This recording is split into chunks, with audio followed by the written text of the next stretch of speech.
मुनि श्री दान रत्न विजय जी महाराज साहेब। शुक्रवार को इनका काल धर्म हुआ।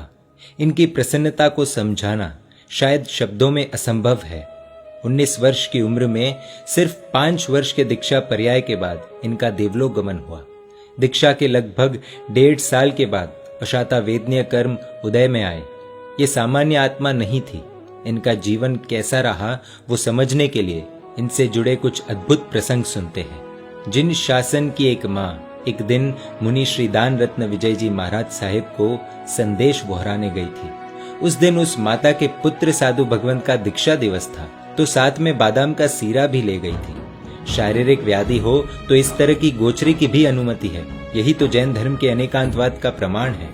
शारीरिक व्याधि के चलते दान रत्न महाराज साहेब ने संदेश तो बोहरा, लेकिन बादाम का सीरा बोहरने से इनकार किया। तब वो माता कहती है, साहेब जी, आज मेरे पुत्र साधु भगवंत का दीक्षा दिवस है और इसीलिए मेरी इच्छा है कि आप इसे बोहरे।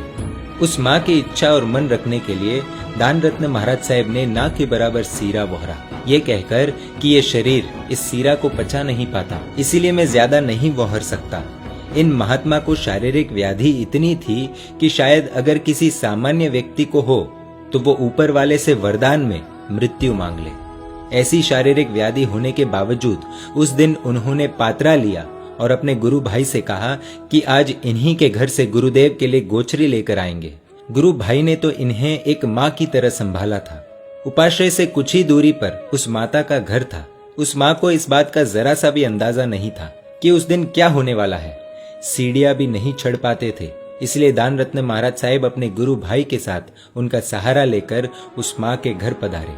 धर्म लाभ कहकर घर पर पवित्र आत्मा जिन शासन के महात्मा का प्रवेश हुआ, दान रत्न महाराज साहेब ने उनके घर से गोचरी ली और गुरु भाई संग उपाश्रय पधारे। वो माँ बहुत खुश थी। महात्मा घर पर जो पधारे थे, कुछ वक्त बीता और उस माँ को एक फोन आया।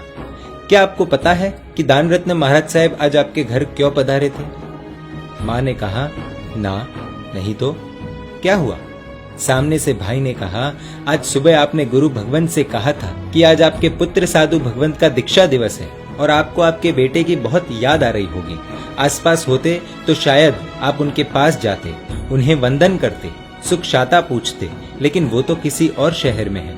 इस शहर में होते तो शायद उनके गुरु भगवंत उन्हें आदेश देते कि आज संसारिक माता के हाथों से गोचरी भोर के आओ।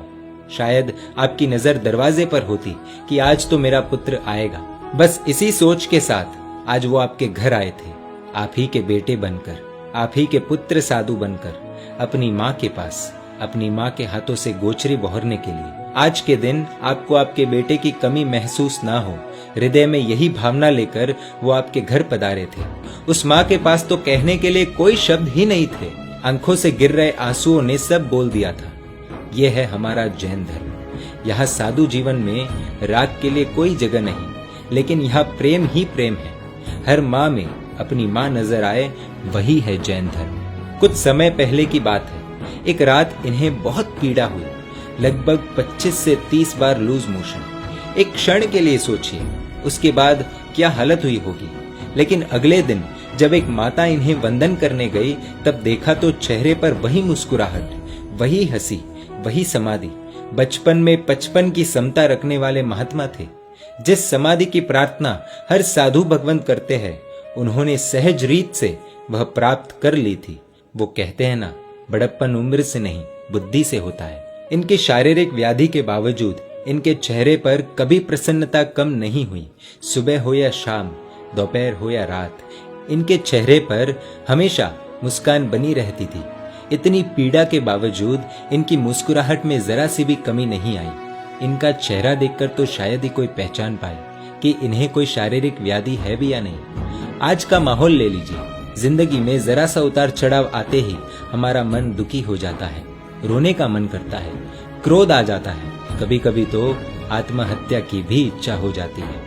इनके जैसी पीड़ा होती तो शायद हर पल हम मृत्यु की इच्छा करते, और इन्हें देखिए, ऐसा लगता है जैसे इनकी प्रसन्नता हर रोज इनकी पीड़ा से लड़ती होगी और अंत में प्रसन्नता की ही जीत होती होगी। इतनी शारीरिक व्याधि के बाद भी एक पल के लिए भी इन्होंने अपनी प्रसन्नता कम नहीं होने दी। आज के समय का एक कड़वा सच ये है कि अपने भी अपनों की चिता को अग्नि नहीं देने जा रहे, यही संसार है। और एक तरफ ये महात्मा एक अन्य साधु भगवंत की माता को अपनी माता समझकर शारीरिक पीड़ा को एक तरफ कर उनके घर गए और आशीर्वाद दिया। यही जैन धर्म है।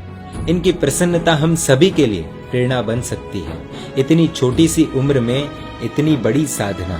धन धन मुनिवरा, धन धन मुनिवरा। पूज्य दान रत्न विजय जी महाराज साहिब की आत्मा को मोक्ष की प्राप्ति हो, यही प्रभु से प्रार्थना। जिनाज्ञा विरुद्ध कुछ भी कहो तुम इच्छा में दुखड़ो, इच्छा में